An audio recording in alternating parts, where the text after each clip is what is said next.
es como intentar vaciar el mar con un cubo. ¿Qué les pasa a las especies marinas con la subida del temperatura? Muertes por estrés térmico, difusión de enfermedades, asentamiento de especies exóticas, migraciones hacia no se sabe dónde, desequilibrio de sexo en especies marinas. Otra vez, esas pobres tortugas que nos importan tanto a todos. Ya sabéis que las tortugas, según la temperatura que hay en la arena donde ponen los huevos, salen machos o salen hembras y tienen solo un espacio muy pequeño de gradiente. Si cambia la temperatura, todos los que nazcan serán machos o todos los que nazcan serán hembras, con lo cual el futuro de estas especies serán eso. Los corales son una simbiosis entre carbonato cálcico, algas simbiontes y el coral, ¿no? el propio coral. Estos se ven afectados por el cambio climático.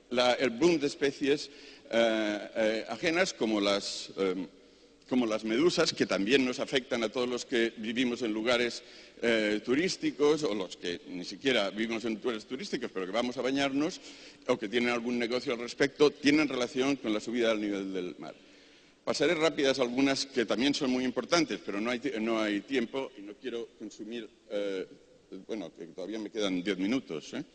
Bueno, entonces, al aumentar el nivel de CO2, disminuye el nivel de oxígeno, con lo cual esos peces tan importantes, estos organismos tan importantes para todos nosotros que no queremos que se vayan, tienen dificultades para respirar, para reproducirse, para vivir, básicamente. Ya este es el cambio de las corrientes. Este es un tema que puede importar, puede hacer gracia, puede hacer comentarios. He dudado un poco de poner estas diapositivas para no caer en temas demagógicos o que se puedan calificar de demagógicos, pero esto puede pasar. O sea, este es la corriente del Golfo que calienta toda la parte de Europa y luego baja fría por la parte del Atlántico. Me estoy refiriendo a esta zona de aquí. Por eso, a la misma altura, en América, a la misma latitud, hace mucho más frío que la que hace en Europa o en España en particular. La alteración de la temperatura del agua puede hacer, y estos son datos científicos, quiero decir, estos gráficos provienen de publicaciones científicas, puede hacer que se corte la corriente del Golfo y se reduzca. Y el aire polar pase directamente desde el Ártico hacia Europa, con lo cual también afectará a nuestra forma de vida, a nuestro turismo, a todas estas cosas que a todos nos importan tanto, no solo a la gente que vive en Chipiona, nos importan a todos. Estas diapositivas que voy a poner pueden ser tan demagógicas como otras cosas que se han oído hoy aquí, pero deben hacer pensar. Esa película, El día de mañana, que es una película bastante mala, por cierto, pero tiene hace una aceleración futurística de lo que puede pasar con una temperatura subiendo 4 o 5 grados. Cuando se modifica la corriente del Golfo, se producen este tipo de fenómenos que ya están pasando a un nivel menor. Pero, por ejemplo, ahora el Instituto Español de Oceanografía el año pasado midió la ola más grande que jamás se había medido en el Cantábrico, la midió el año pasado el Instituto Español de Oceanografía en una tormenta total. Y otra vez, si veis cada día los telediarios, veréis las cosas climáticas que ya están pasando. Entonces, esta película lo trata como si todo esto pasara en 24 horas, así es como lo trata. Eso no pasará en 24 horas, pero puede pasar a lo mejor en 24 años. ¿Qué es la acidificación del mar? Hasta ahora lo que pasaba es que el CO2, el océano tiene una capacidad de absorción del CO2 muy importante. Y entonces siempre habíamos dicho, qué suerte que está el mar, porque si no estuviera el mar y no sobreviviera el CO2, todavía habría más CO2 en la atmósfera y entonces la situación sería mucho más grave de la que es. Pero esto que el mar que nos ha ayudado comiéndose el CO2 no ha pasado gratuitamente y esto se empieza a comprender ahora. El CO2 cuando se va al mar se combina con el agua y se convierte en ácido carbónico y entonces por una serie de reacciones químicas, que ahora no voy aquí y no vamos a perder tiempo, eso lo que hacen es eliminar el carbono que necesitan los organismos para construir sus conchas, básicamente, los corales y otros organismos que veremos. Se producen dos efectos. Por una parte, al haber más iones libres de hidrógeno, aumenta la acidez. Y al no haber suficiente carbono, los animales que necesitan el carbono para crear conchas y esqueletos externos, pues no pueden hacerlo.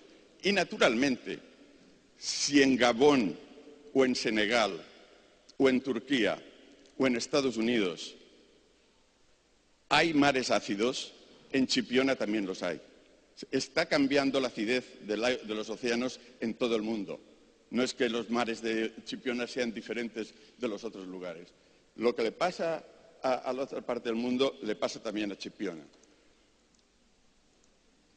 Y esa falta de capacidad de eso, todas estas diapositivas básicamente lo que intentan explicar es la rapidez con la cual se está produciendo este tema y cómo a medida que aumenta la concentración de CO2 disminuye la concentración de carbono y aumentan las dificultades de los animales de poder crear sus conchas. Ahí vemos cómo podría pasar desde el año del 1800 y pico, me parece que era, a lo que puede pasar dentro de unos años si se llegan a los niveles a los que se está avanzando rápidamente. Cuanto más rojo, más ácido. ¿Quién sufre esto? Los arrecifes de coral, los terópodos, que son unos animales que sirven de comida al resto de los organismos, los corales de profundidad, los moluscos, los crustáceos, esos langostinos tan importantes para todos. Si no pueden hacer sus conchas, no habrá langostinos, ni habrá moluscos. Es decir, que esto también es importante para todos. Las algas diatomeas, que son también animales de los cuales comen todos estos animales. Aquí hay algunos ejemplos de cómo los corales, en un estado normal y después de 6 meses en agua ácido, cómo quedan habiendo perdido todo el esqueleto cálcico. Aquí podemos ver de forma animada cómo se está disolviendo un terópodo, un pequeño de estos animales que sirven de alimento, en base a el incremento de temas ácidos. Son todos estos datos científicos y ahí están las personas, los autores que los han llevado a cabo. Cómo se disuelven los esqueletos de los corales, como veíamos antes. Este es el mismo coral que naturalmente estos corales están así tan tiesos y tan alegres porque es un experimento de laboratorio. En el momento en que esto pasara en la vida normal, pues ya habría siempre un depredador que querría comerse este coral, que para eso tiene un esqueleto para que no se lo coman, ¿no? Es decir, que desaparecen los corales. La acidez cambia el ritmo respiratorio, la química sanguínea, la tasa de crecimiento, afecta a la reproducción, afecta a la viabilidad de huevos y larvas, afecta a la alimentación. En definitiva, a medida que va aumentando los niveles de CO2 y va acercándose a ese punto, no solo deja de crecer y de tener dificultades los animales para crear sus conchas, sino que se empieza a disolver. Esta es la situación que había en 1870, en el 2006, y esto es lo que se estima para el 2050, si siguen los niveles como estamos ahora. Y todo esto va impactando a distintas especies. Esto es un arrecife de coral, una isla coralina, y cómo se ven impactados animales de todo tipo. Este es el resumen de las consecuencias de la acidificación de los océanos, las cosas que hemos dicho, básicamente, y que no vamos a leer ahora y repetir, pero vamos, esto es la cuestión. Entonces, ¿cuál es la situación? Es parecida a lo que sería con una bañera. La bañera van entrando agua, en este caso emisiones de CO2. En los niveles preindustriales estaba a 280 partes por millones la concentración de CO2 a la atmósfera. El nivel saludable, el nivel seguro de que no va a pasar nada malo, es la línea verde esta a puntos, de 300 a 350 partes por millón. Ahora ya estamos en 385. Y los científicos dicen que si se llega a 450 o 500 ya se producirá un vertido, una